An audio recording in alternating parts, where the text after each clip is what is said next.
Imagine a grand mansion shrouded in twilight mist, where the air thickens with the scent of jasmine and impending doom.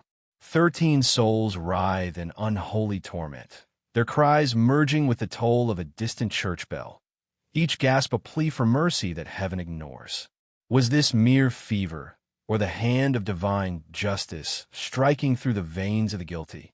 One woman stands untouched amid the carnage, her eyes reflecting the flames of retribution. What sin summoned this biblical plague upon New Orleans elite? In the sweltering vale of New Orleans' 1847 summer, where the Mississippi River whispered secrets to the Spanish moss-draped oaks, a shadow fell over the opulent Garden District. The Bogard Mansion, a monolithic sentinel of Greek revival splendor, loomed like a marble tomb under the relentless sun. Its Corinthian columns, etched with the faint patina of humidity, reached skyward as if beseeching forgiveness from a god who had long turned his gaze away. Inside, the air hung heavy with the ghosts of unspoken atrocities, echoes of whips cracking on bare flesh, muffled sobs from hidden quarters, and the ceaseless hum of a household built on the fractured spines of the enslaved. The official ledger in the Louisiana State Archives, its pages yellowed and brittle like forgotten confessions, etched the deaths of 13 Bogards as acute fever. But the truth clawed at the edges of those sterile words, bleeding through in the frantic marginalia of Dr. Armand Thibodeau's private diary. Agonies synchronized as if orchestrated by some infernal conductor, he scrawled, his ink blotched with haste. Fingernails blackened like charred wood, tongues bloated to grotesque violet hues, screams that pierced the night like the wails of the damned. Each victim, man, woman, child, collapsed exactly 90 minutes after the ritualistic Sunday supper, their bodies convulsing in a macabre dance of retribution. The mansion's halls, once alive with the clink of crystal and laughter of privilege, now resonated with the final, guttural pleas for absolution. And amid this symphony of suffering, one figure emerged unscathed. Violet, the enslaved head cook whose hands had woven the feast. Her survival was no accident, but a testament to the scales of justice tipping in the shadows. For over a century and a half, this massacre has been entombed in silence, a veil drawn by the elite to shroud their sins. Shame festered like mold in the humid bayous, fear rippled through generations, and deliberate oblivion buried the tale. But here, in the flickering light of truth, we exhume it, the story of a kitchen bound by chains, where poison became the instrument of divine vengeance, and an entire lineage was erased in one fateful evening. Before we descend deeper into this abyss of human frailty and celestial reckoning, pause and subscribe if these shadows of America's forsaken past call to you. Drop a comment with your state. Let's forge a community bound by the thrill of unveiling the veiled. The seeds of this cataclysm were sown not in that fatal supper, but in the poisoned soil of Antebellum, New Orleans, a city of gilded facades masking rivers of blood. In 1847, the Crescent City pulsed with contradictions. Majestic mansions adorned with wrought iron balconies like intricate spiderwebs, where the elite sipped absinthe under gas lamps, while the underbelly throbbed with the auction block's grim cadence. Wealth flowed from sugarcane fields stained with sweat and tears, cotton bales heavy with human cargo, and shipping empires that treated souls as commodities. The Garden District, an enclave of emerald lawns and blooming camellias, housed the untouchables, plantation barons whose fortunes were etched in the ledger of bondage. At the heart stood the Bogard estate, a 3-story edifice of whitewashed brick and soaring porticos, its facade gleaming like a false idol. Inherited by Octave Bogard from his tyrannical father, it symbolized not just opulence but dominion. Octave, at 43, ruled with a fist clad in velvet, his strict discipline a euphemism for sadistic control. His eyes, sharp as bayou alligators, missed nothing. His voice, a low rumble like approaching thunder, commanded instant obedience. Celeste, his wife, a porcelain doll from Creole nobility, had wilted under his shadow, her once vibrant spirit reduced to silent complicity. She averted her gaze from the bruises on servants' arms, trading truth for teas and soirees. Their progeny mirrored this moral decay. Etienne, 19, heir apparent with a predatory smirk. Marguerite, 17, whose beauty had a heart as cold as marble. Philippe, 15, already mimicking his father's cruelties in the stables. And little Amélie, 8, innocent yet indoctrinated, viewing the enslaved as playthings. The household swelled with kin. Octave's brother Auguste, overseer of urban dealings, his face etched with ledger lines. Lucille, Auguste's wife, a self-proclaimed muse whose artistic salons masked vapid vanities. Their twins, Henri and Louis, 14, rowdy echoes of entitlement. Grandmere Bogard, 78, a wizened oracle perched on her throne of influence, her gnarled hands clutching a rosary that belied her unyielding grip on family sins. And Felicite, Celeste's spinster sister, a hawk-eyed sentinel whose tongue lashed like a whip, ferreting out secrets in the candlelit corridors. Within these walls, 26 enslaved individuals toiled in the dim light of subjugation, their spirits forged in the fire of endurance. But none embodied the biblical weight of suffering like Violet. Born in 1823 amid the stifling heat of the slave quarters, a ramshackle annex reeking of damp earth and despair, she was the daughter of Essie, the former head cook whose body gave out at 40, collapsed over a simmering pot like a sacrificial offering. At 14, Violet inherited the mantle, her young hands thrust into the flames of service. She became a culinary alchemist, transforming meager provisions into feasts that dazzled the elite.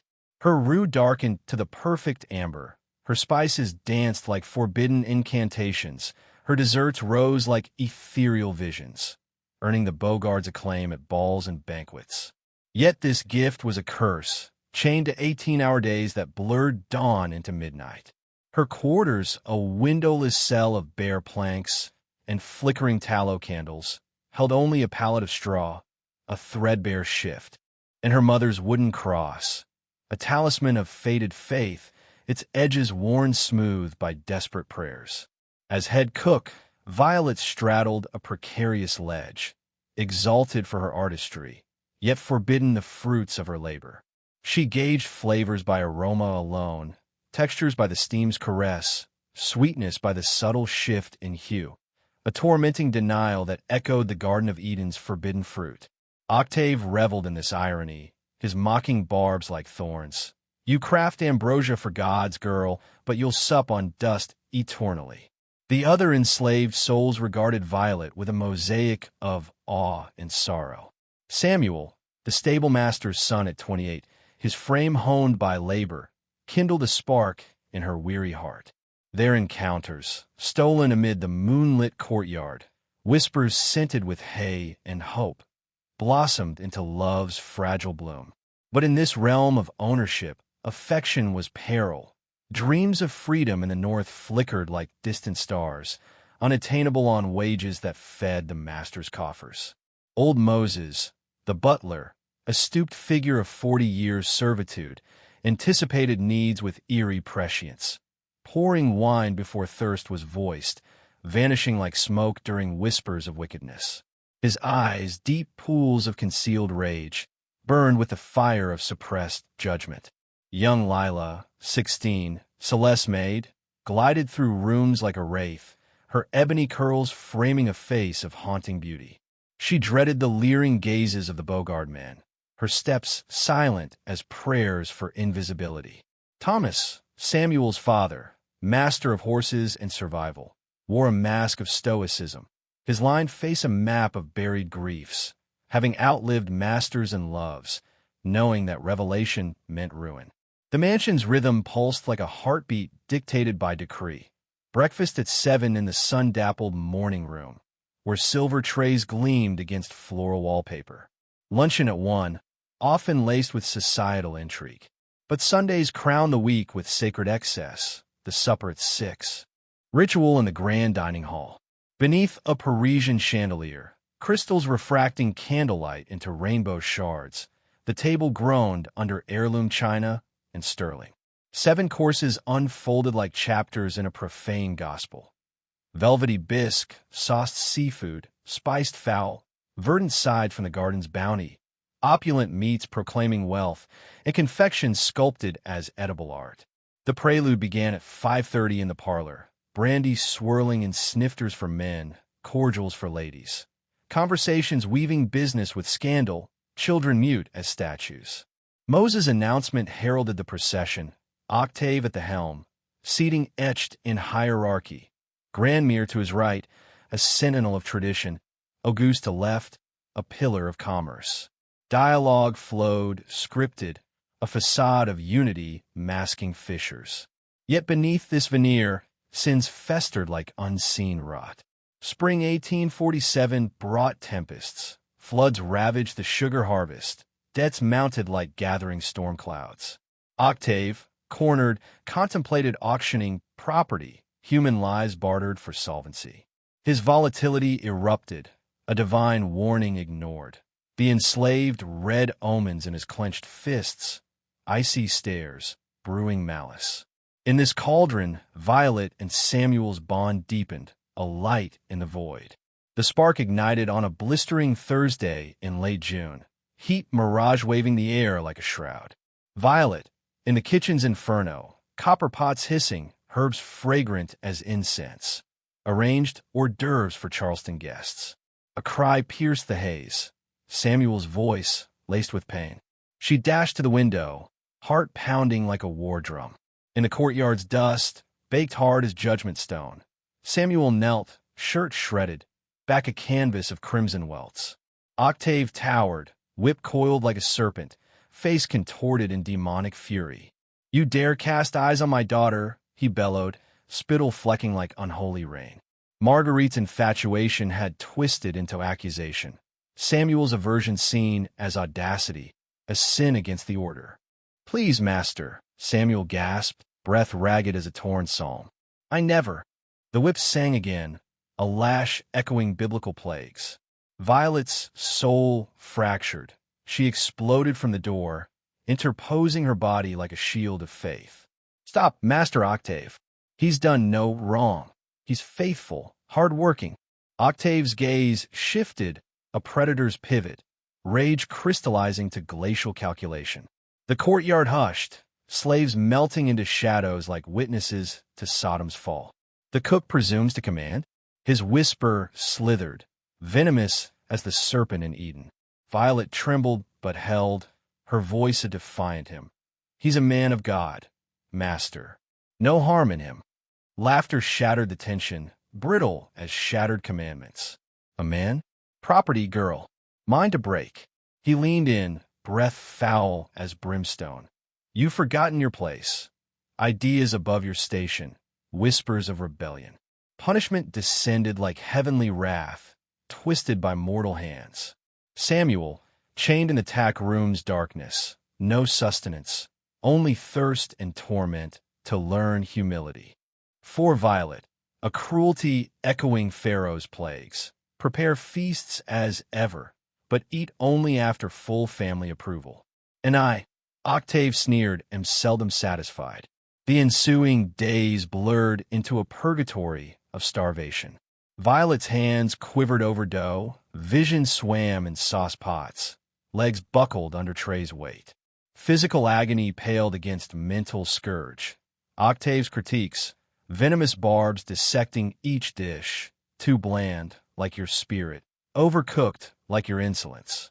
Sneaked morsels from Moses or Lila sustained her faintly, but the cross in her pocket burned like a brand, reminding her of Job's trials.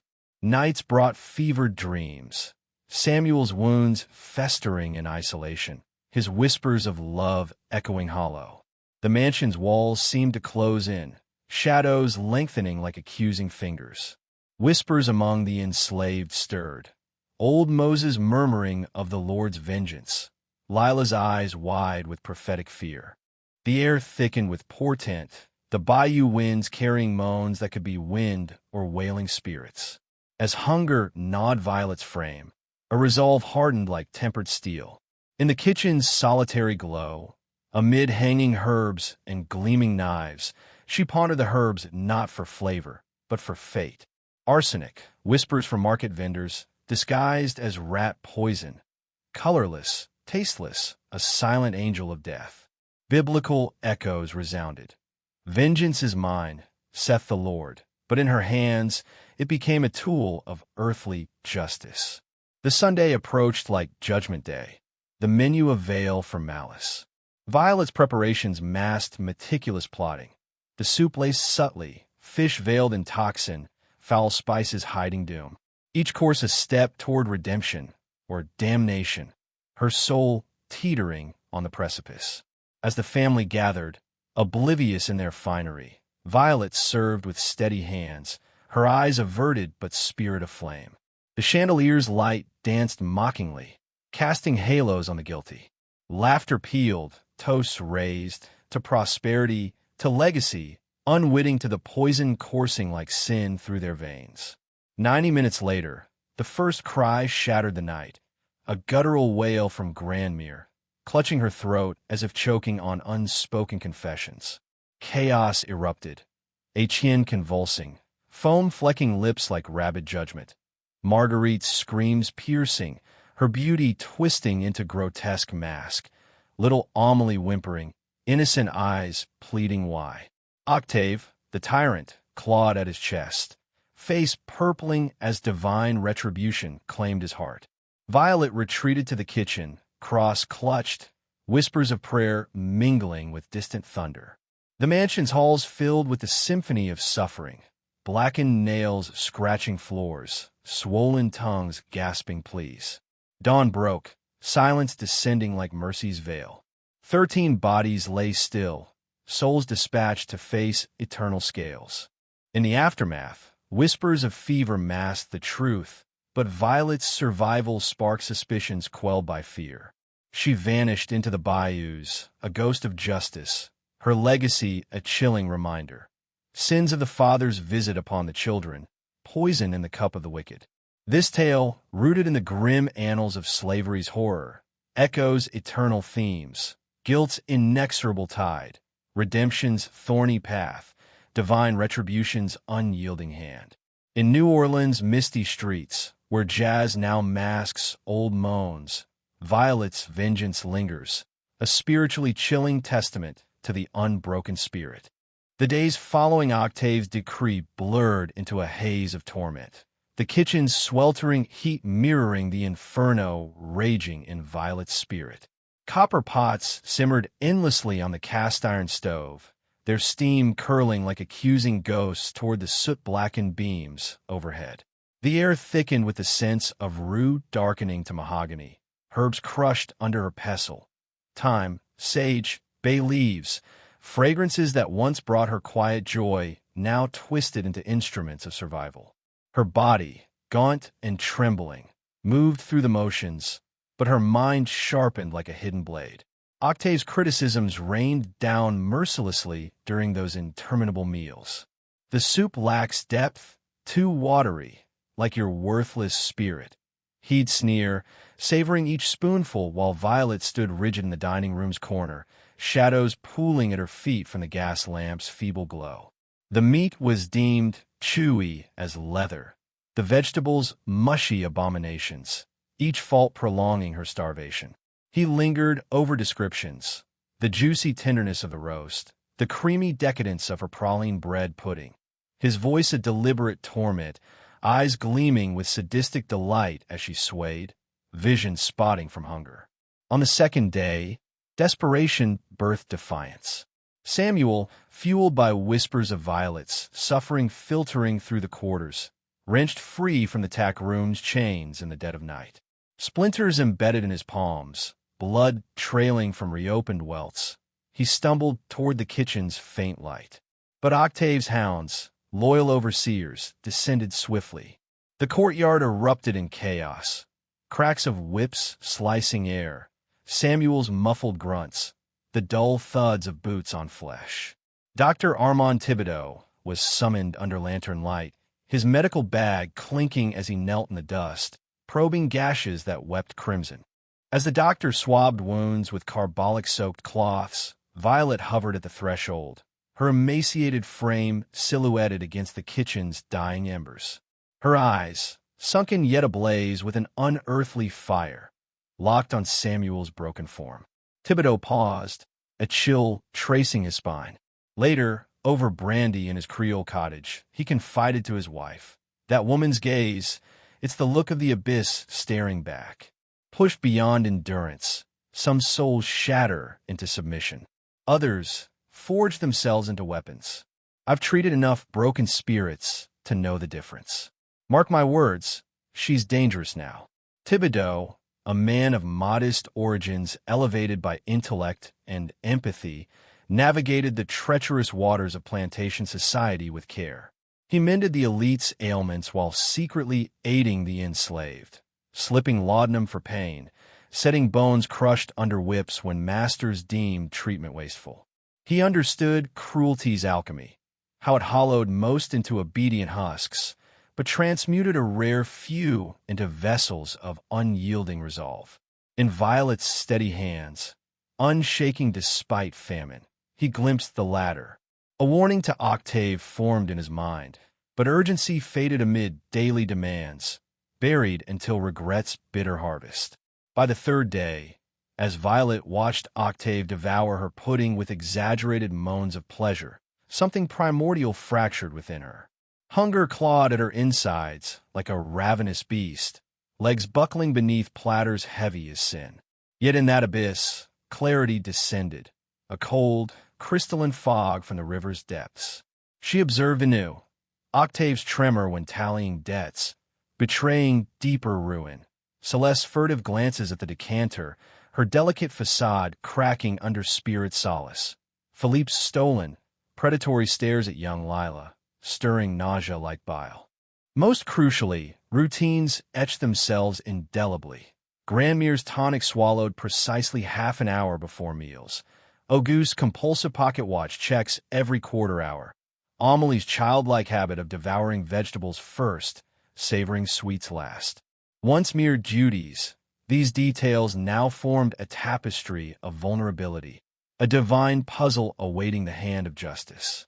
That night, collapsing onto her straw pallet, the wooden cross pressing into her palm like a brand, Violet surrendered to the inevitable. No impulsive fury drove her, but meticulous resolve, honed like her finest sauces. She would serve faithfully, as always, but with a legacy etched in eternity. Biblical echoes resounded in her prayers.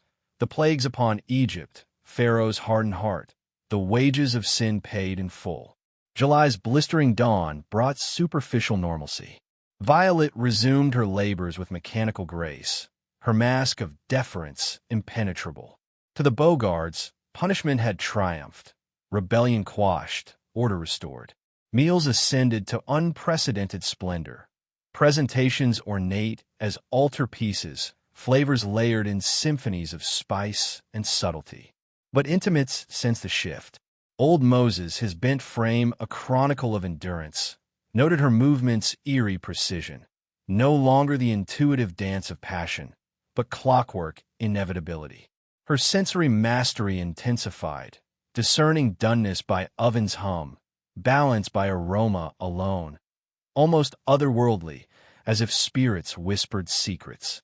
Samuel, convalescing in the quarter's dim hut, bandages reeking of poultices, watched her nocturnal visits with mounting dread. The warmth that once radiated from her, melting hardships like wax, had cooled to glacial resolve. Her touch soothed his wounds, yet her gaze pierced like judgment day. "Violet," he murmured one pre-dawn hour, dawn's pale fingers creeping through cracks, "you're fading from me. What's brewing in that heart?" She paused, silhouette ethereal. "Justice, Samuel. The Lord works in mysterious ways, and sometimes through the least of his children." He pressed, fear knotting his throat. "Don't let their evil claim you." But her reply chilled the air. "I'm not like them. They break for pleasure. I, for righteousness." The Bogards remained blind, basking in perceived victory. Yet Violet's true labor unfolded in shadows. Market excursions yielded more than provisions. Discreet inquiries among shadowed stalls, where Creole healers and root workers peddled dual-edged lore. African legacies fused with Caribbean hoodoo, native wisdom, blurred lines between cure and curse. Her guide emerged in Mama Bridget, an ancient Creole vendor, face etched like weathered cypress, eyes holding Haiti's revolutionary fire. Born free before the uprising, her stall nestled in the French market's labyrinthine depths, fragrant with dried roots and mysterious powders. Sensing Violet's veiled desperation, Mama Bridget shared guarded knowledge. Roots easing aches in trace amounts yet convulsing organs in excess. Mushrooms mimicking fever's delirium. Combinations baffling physicians, onset delayed for precise timing. This one, she'd whisper, cradling gnarled bark, soothes the belly small, overwhelms large. Quick sickness, mistaken for summer ague. Violet memorized dosages by weight, tolerances, synergies, transforming her kitchen dominion into sovereign control. Subtle trials followed, pinches in select dishes gauging reactions. Auguste's indigestion after a tainted sauce, Philippe's nausea post-foul, Celeste's fleeting malaise, dismissed as humidity's toll. Thibodeau prescribed tonics, oblivious to the experiments refining her arsenal. Isolation deepened. Once a pillar for Lila's fears or Moses' quiet counsel, Violet withdrew into solitary focus. Even Thomas eyed her warily, sensing coiled peril. Samuel alone pierced the veil, pleading in stolen garden moments under star-veiled humidity. "You're becoming a stranger," hard as iron. Her mask slipped briefly, anguish flashing. "They stole everything, mother, youth, freedom. Then you, our fragile hope. Beat you like beasts, starve me for sport. Enough. That don't justify. I'm not them." She cut, voice steel wrapped in silk. "Their destruction delights. Mine restores balance. I'll serve what they deserve, precisely measured." As autumn's gentler breath eased summer's oppression, opportunity crystallized. Octave proclaimed a triumphant Sunday supper, celebrating bountiful harvest, debts vanquished, prestige reaffirmed. Guests swelled the table. Judges, bankers, merchants, clergy, even the mayor. 23 luminaries joining the 13 Bogards for opulent revelry. For Violet, this was apocalypse unveiled, the culmination of patient providence. Preparations hummed with dual purpose. Menus exquisite veils for calculated doom. Substances procured, effects calibrated, timing synchronized to 90 minutes post-prandial, symptoms veiled as epidemic fever. Vomiting, convulsions, blackened extremities, swollen tongues, a biblical scourge upon a house of bondage. The evening approached like inexorable judgment, the mansion aglow with anticipation, unaware the feast would etch their epitaph in agony's ink. October 3rd, 1847 dawned with the first cool breath of autumn, a deceptive mercy after months of suffocating heat. The Bogard mansion woke before sunrise, every window glowing like a watchful eye. Violet rose in darkness, slipped in her starched white apron and head wrap, then paused before the jagged shard of mirror nailed above her palate. The face staring back belonged to a stranger, cheeks hollowed by starvation, eyes holding a stillness deeper than any grave. She studied that face for 10 full seconds, memorizing the woman she used to be, then turn away forever. This Sunday supper would not be a meal. It would be a requiem. Octave had decreed that every house slave remain on duty until the last guest departed. No one who had watched her humiliation in the courtyard, no one who had slipped her scraps of bread under the table, no one who had looked away when the whip fell, would miss the resolution. The entire household would witness the scales tipping. Violet's preparations began Friday morning with her final pilgrimage to the French market. Mama Bridget waited behind her stall, face carved from ancient mahogany, eyes carrying the weight of Haiti's revolution. She handed over the last brown paper parcel without a word, then broke the silence. "You sure, child? This road has no fork, no mercy at the end." Violet met her gaze without blinking. They made sure there was no other road. Mama Bridget pressed the package into her hands. Then may the Lord forgive what you're about to do, because he won't forgive what they already did. Back in the kitchen, Violet worked like a priestess preparing a final sacrament. She no longer hummed spirituals. Silence filled the room like rising floodwater. Knives moved in perfect arcs. Measuring spoons clicked like metronomes, every motion timed to the second. Samuel, ribs still taped, slipped into the kitchen 3 times that weekend. Each visit he saw the same thing. The woman he loved had become a machine of cold precision. On Saturday night, with the mansion quiet except for the hiss of cooling ovens, he cornered her while she polished her largest carving knife. "Violet, I'm begging you on my knees. Whatever this is, stop." Her hands stilled on the blade. She did not look up. "Stop what, Samuel?" "Stop wanting justice. You'll destroy yourself along with them." She finally raised her eyes. Samuel stepped back, as if slapped. "I was already destroyed the moment that whip touched your back, and I couldn't save you. What's left is only the choice. Do I die alone, or do they go first?" He reached for her. She stepped away.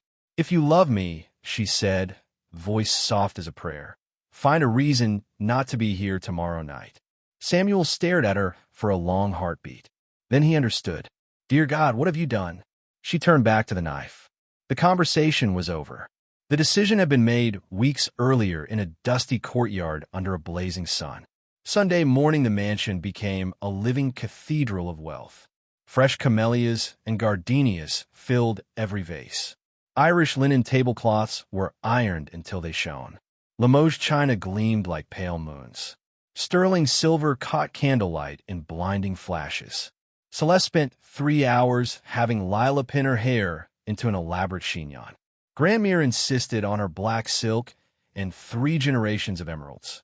The men sampled Octave's best brandy in the study, voices thick with triumph. Philippe and the twins strutted in new wool suits. Little Amelie twirled in white organdy, looking exactly like the innocent angel everyone pretended she was. Guests arrived in waves of silk and top hats. Judge Dufresne and his wife. Banker Blanchard and his radiant daughter, Celestine. Dr. Thibodeau, medical bag discreetly at his side. Mayor Chute, whiskers bristling, already delivering practice speeches about Louisiana's golden future. 23 guests plus 13 Bogards. 36 souls about to sit down to Violet's masterpiece. While the parlor rang with laughter and clinking glasses, Violet executed her final, silent movements. Working alone behind the swinging door, she added the last doses with the focus of a surgeon. Each addition was measured to the grain, tailored to body weight, age, health, and seat at the table. The turtle soup received the lightest touch, just enough to open the appetite and begin the slow absorption. The pompano sauce carried a heavier burden. The squab stuffing held a 3rd layer. The beef and pork received their own precise measures. Every dish was treated individually so that no single course, if tested alone, would reveal the truth. Only together, only after 90 minutes of perfect timing, would the combination ignite. She understood cumulative effect the way a farmer understands planting seasons. The poisons would travel quietly through veins, building like a storm behind the horizon. By the time the first scream came, the body would already be beyond saving. At precisely 6 p.m., old Moses stepped into the parlor doorway and bowed. "Ladies and gentlemen, supper is served." The procession moved with ritual solemnity. Octave led with Mayor Chute. Celeste followed on Judge Dufresne's arm. Grandmere was escorted by Etienne. The children walked in perfect order, eyes wide with the thrill of being allowed at the grown-ups' table. Crystal glasses rang softly as they were filled. The chandelier threw rainbows across the linen. The scent of turtle soup rose like incense. They took their seats. Octave lifted his glass. To the harvest, to prosperity, to family. 36 glasses rose in unison. Violet watched from the kitchen doorway, apron white as bone, hands folded, face unreadable. Every person who had ever humiliated her, every person who had looked away, every pillar of the system that had stolen her life, They were all here, dressed in their finest, ready to eat from her hand. The first course arrived. Turtle soup, steaming in porcelain bowls, garnished with a single parsley leaf. Judge Dufresne tasted, closed his eyes, and sighed. A masterpiece. Banker Blanchard nodded. Better than anything in Paris. Even Grandmere, whose tongue had criticized every cook in Louisiana, gave a single approving nod. Violet watched the spoons rise and fall. She counted every sip. She knew exactly where each dose had landed, exactly how long it would take to reach the bloodstream, exactly when the first symptoms would bloom. The second course followed, pompano in a sauce of butter, lemon, and secret herbs. The third, squab stuffed with rice and a modified family recipe no ancestor would recognize. Each dish was greeted with louder praise. Octave beamed. Celeste smiled for the first time in weeks. Little Amelie giggled when the chocolate custard touched her lips. 90 minutes. Violet stood motionless, listening. Somewhere in the dining room, a wine glass clinked against a plate. A soft laugh. A child's voice asking for more bread. Then silence. The exact silence that comes before a scream. Just when the horror is about to break wide open, we pause. If this story has your heart racing, share this video with one friend who loves dark history. Hit like so the algorithm knows you want more. Subscribe and turn on notifications, because what happens in the next 90 seconds will change how you look at every Sunday supper forever. As the courses unfolded beneath the Parisian chandelier's prismatic glow, the dining room thrummed with the symphony of privilege. Crystal glasses chimed like distant church bells, silver forks scraped Limoges china with delicate precision, and the air thickened with aromas of buttery pompano sauce, spiced squab stuffing, and the crowning glory, Violet's praline bread pudding, its custard silken as forbidden silk, pralines caramelized to amber perfection. Mayor's shoot, whiskers quivering with delight, proclaimed the pompano a dish for Olympus itself, demanding the recipe amid laughter. Octave swelled with proprietorial pride, promising to summon his talented cook later. Toasts cascaded to the bountiful harvest that had banished debts like summer storms, to Louisiana's eternal prosperity, to family bonds forged in sugar and cotton. Wine flowed crimson as sacrificial rivers, loosening tongues into boisterous tales and jests. The children, Philippe's sly grins, the twins' boisterous interruptions, little Amelie's wide-eyed wonder, added innocent notes to the chorus. From the shadowed kitchen doorway, Violet observed, her apron pristine as a funerary shroud, hands clasped before her like a penitent at confession. Subtle omens flickered unnoticed by most. Auguste's fork pausing mid-air, his robust laughter thinning, Celeste's delicate hand fluttering to her midsection, masking winces behind her fan. Philippe's cheeks flushing unnaturally, sweat beading despite the autumnal coolness seeping through open French doors. Dr. Thibodeau, ever the observer, noted anomalies with growing unease. Grandmere's throat worked visibly as she swallowed, her gnarled fingers clutching her emerald necklace like a rosary. One twin perspired profusely, dabbing his brow with linen. Banker Blanchard's anecdotes faltered, his voice straining against invisible fatigue. Yet the feast's richness and the evening's warmth offered easy excuses, overindulgence, humid remnants of summer. Thibodeau filed the signs away, his physician's instinct murmuring warnings drowned by applause for each emerging platter.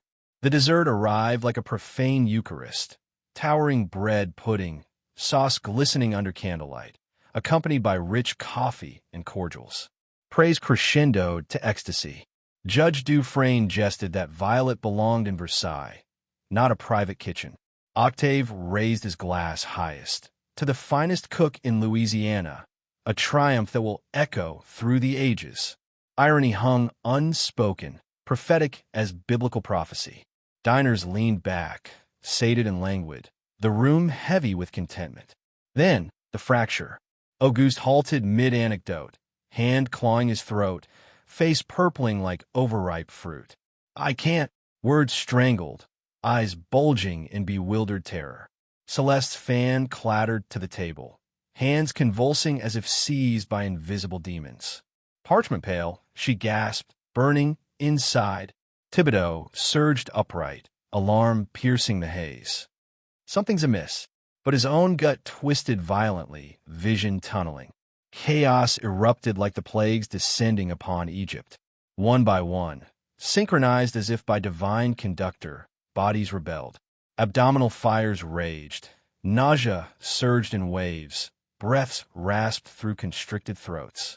Fingernails darkened to ebony.